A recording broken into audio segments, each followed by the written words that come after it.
Yo, what's poppin', Low Gang? Earlier this year, there was an attempted country pilling on this here channel. And today, we're back for round two, baby, because this rant comes from Funky Boy Haas, otherwise known as the Redneck, who says the time has come for the long-awaited sequel to Local Redneck Tries to Country Pill Me. This time, featuring Less Wise and Adobe Sessions by Cody Jinx. So, I'm back at it again, trying to get country pilled. And, last rant, it was, I guess, half successful-ish. There was, God, what the fuck was his name? How am I actually blanking on his name? But the first guy, he's like one of the most famous country singers in the world. I gave him a 6 out of 10. I was like, hey, this is kinda neato. And then the second one was the first one was Johnny Cash, duh.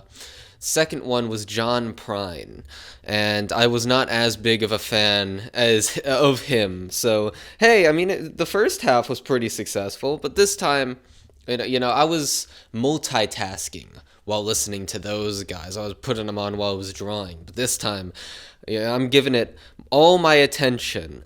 Will the country pill be more successful if I'm, looking at the lyrics while listening to the music? Or will it still fall flat on its face or be half successful? Well, considering this time it's two albums by the same person, I'm more likely to like or dislike both of them instead of liking one or disliking the other. Although, granted, in my Marilyn Manson video, there was an exception to that rule. But, generally, if it's from the same artist, it's probably still good. So, yeah, I mean, I guess I'll just jump into it. Looking at the lyrics definitely gave me a further appreciation of it, but I can't say I'm a huge fan of the music itself. And the reason is quite obvious. I've been open about this since the first country rant. Since the very, very, very beginning, I'm not a fan of country music, generally speaking. There are times when a country song gets stuck in my head, kind of, like, I don't know what the song's called, but he's a good time cowboy Casanova leaning up against the record machine. That one's kind of catchy. I don't necessarily like it because it's not really my style. It sounds too sanitized for radio in terms of the mixing, I guess is how I'd put it. So it's not my kind of sound, but it's catchy. It's gotten stuck in my head before through being subjected to it so many times as a child.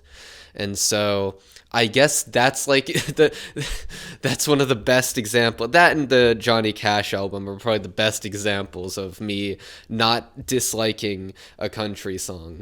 But generally speaking, I hate the sound. I just hate this, like, I mean, okay, I don't hate deep, growly voices, because, I mean, with Johnny Cash, his voice is literally the appeal, like, the primary appeal. He has a great voice, but, I just don't like this sort of low-toned country accent. They all sound the same. All the male country singers sounds the same to me.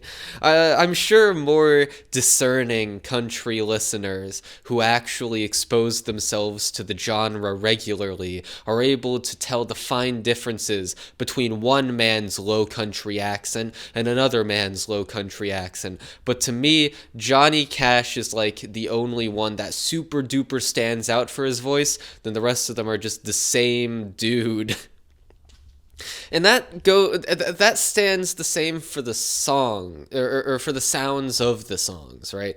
Even the choruses between artists tend to sound the same to me from what I've been subjected to on car rides. It's all the same sort of sound.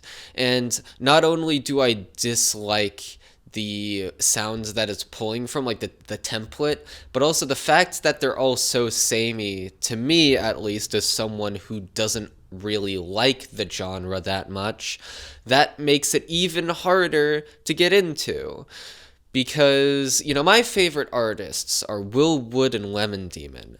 And their songs have a habit of sounding completely different from one another in terms of style and tone. Obviously, they have similar instruments and, some commonalities between songs because they do nonetheless have styles, but their styles are very individual, and each song will go all out on doing what it needs to do in terms of its sound. So instead of having to stick to a sound and not stray from it in order to keep an audience, their audiences are gained by their flexibility with their sound and their willingness to experiment and sound completely different. Like, to draw some examples from Spirit Phone, Touch Tone Telephone sounds almost nothing like Cabinet Man. They are two very distinct sounding songs. One has more violins going on and feels god, I don't know how to describe it, like almost like older, like an older song that could have come out way earlier than it did, but the second one, Cabinet Man, is very crunchy, very electronic because it's about a man trapped in an arcade machine. And so it's just two completely different sounds, even though they are from the same artist in the same album. And that sort of variance is what makes each song stick out to me more, right? Because I like me some unique sounds between songs, but with country, it tends to all feel very rote. And that's definitely the case for these two albums, Less Wise and Adobe Sessions, where not only is the sound just not my thing because, lol, it's country, but they're also very samey to me. Right, I would not be able to distinguish between the songs if I try. If I had a gun to my head, it would be difficult to distinguish the songs some of the time. But where I connect with the album the most is in the lyrics. Not to say they're as deep or intricately written as the greats, but it's more so the subject matter occasionally. So this is apparently, I'm not sure if this is all his songs, but one of the Genius Notes said that he's part of a genre called outlaw country. Actually, I should probably look that up right now. I was meaning to, but I forgore and started the rant anyway. So what does outlaw country mean? What is considered outlaw country? So fiercely independent, the Outlaws abandoned lush orchestrations, stripped the music to its country core, and added a rock sensibility to the sound. At the same time, outlaw country performers brought back older styles that had fallen into disuse, such as honky-tonk songs and cowboy ballads. Okay, there we go. We got that.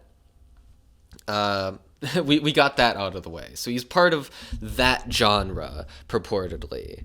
And so, like, one of the first songs that connected to me in terms of the lyrics was this song called, let me pull it up, Hippies and Cowboys. And not only is the sound of the song one of my favorites of the two albums, like, it sounds a little less basically country to me and a little more, I mean, it's still very country, right? It's a country album. That's what you expect. But it's more, it's darker. That was the main thing that stuck out to me. It was a bit of a darker sound.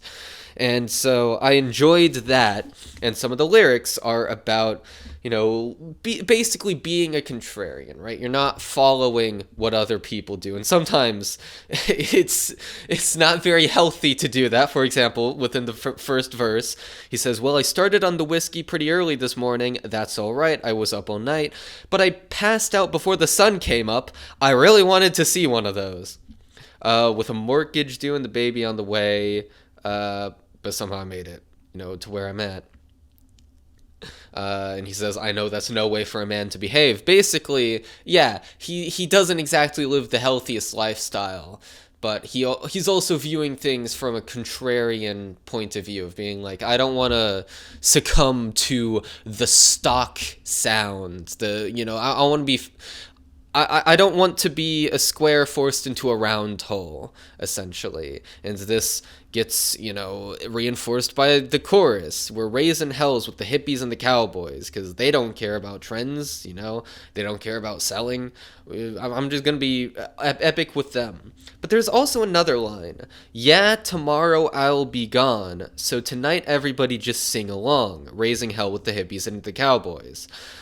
And so, yeah, tomorrow I'll be gone. That implies that maybe he either is considering selling out or did, or maybe strayed from the genre. Now, I'm not as astute as a listener to be able to tell what is outlaw country versus normal country, but the next album actually seems to have an even more rock electronic sound to it. So I would say he probably ended up sticking to his guns in the long run. But for this moment in the song, there was probably a time where he was thinking, hey, this might not work out. I'm not popular enough. Maybe I should be a trend writer instead. Maybe I should sell out. And that to me is a very interesting lyric to throw in there. You throw it in there, it's one line, but it says so much, right? So I definitely enjoyed the lyrics in this one. And it's, an idea that I connect with. Other ideas are, he tends to be very pessimistic in these songs, right? So let me scroll down once again. So a song about, let's see, I think it was Curse the Sky, yeah. So Curse the Sky is about how everything's shit, there ain't no rain, and everything's on fire, lightning strikes and it turns on fire, economy sucks, but then it starts raining, but it starts flooding, and it's almost comically pessimistic in that way, where, the rain finally came, it's flooding, everything I worked for got swept away, this sucks. And it's those sorts of themes as well that he talks about that I sort of connected with and that I wanted him to expand upon. And there's this very particular hang-up I have with a lot of these songs. Like the song, I think it was David. He's talking about his friend David who went on some sort of drug binge, got in the car, wrecked it, died. His wife worked at an ER. He was dead on arrival. She goes crazy upon seeing the body. Yeah, that's dark stuff. But the songs themselves don't sound that dark. And it really made me wonder, what would emo country sound like? What if you took that country sound but gave it just the darkest edge imaginable? What if you crossed the downward spiral with country music? What would you get? That's a question on my mind now. And I feel like that sort of sound, if you tried to somehow blend those genres, I feel like that would be the perfect sound for subjects like this of saying, yeah, the economy is shit, and everyone knows that. I'm not saying anything revolutionary. You already know what I'm talking about. I already know what I'm talking about. Why am I even making this song? Everyone knows that everything sucks. That sort of vibe too. That was the first song on the second album, which was Adobe Sessions. And it's like for those songs you kind of have to wonder, is the country sound really fit for this kind of song? At least for songs about getting on your tractor up in the morning, turning around, drink a pot of coffee and head out to town, work all day long, those sorts of songs. It's fun country, it's trying to be a bop, and so it makes sense to have this sort of light country guitar and low voice. But for stuff like this, I feel like a darker edge would be necessary to make it really hit home. It was just something that I was thinking about while reading the lyrics and listening to the album, and wondering, are these lyrics really fit for a country album?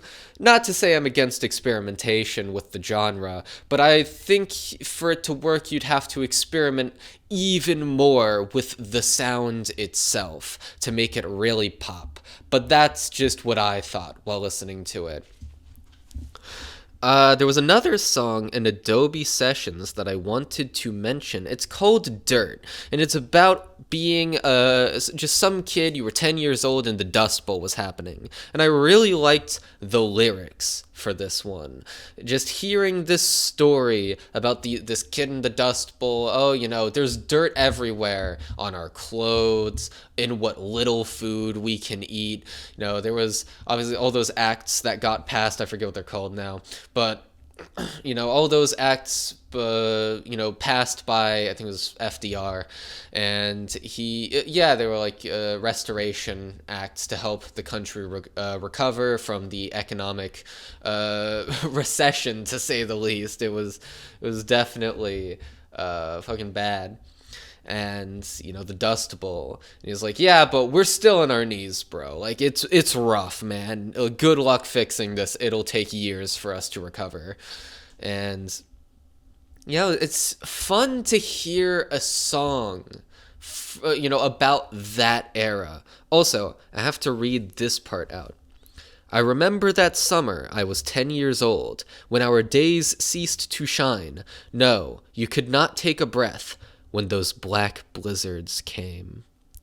Oh my motherfucking god. Is that a Geometry Dash reference? Is that a Black Blizzard by Carmel reference? Is that a Sphere by Creo reference? You don't even understand what I'm talking about, but I hope someone does. I hope someone understands what I mean.